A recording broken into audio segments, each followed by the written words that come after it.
everybody. I want to show you what I'm working on right now. This is my latest innovation. They look like bugs, right? I call them notch bugs. Kind of like a little insect. It's got these springy little arms. And this is what it's for. In your finger notch, this fits right in there. And it's got a little slot right in the center, so it shows you exactly where the center of your notch is.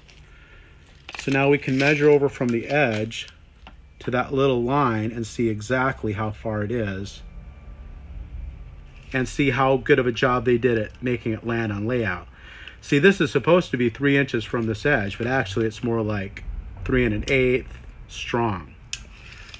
And that's good to know when you're doing your layout.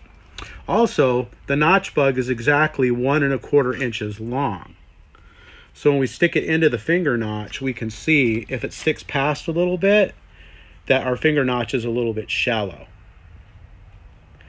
Now, one cool thing about these is that they're springy, so if the notch is a little bit too big or a little bit too small, it'll still fit in there.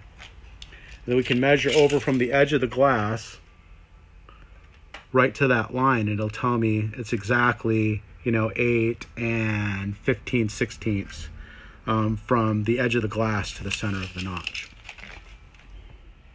So get one, try it out, let me know what you think, see if you got any feedback, any improvements. It's always good to hear from you. Thanks for your support.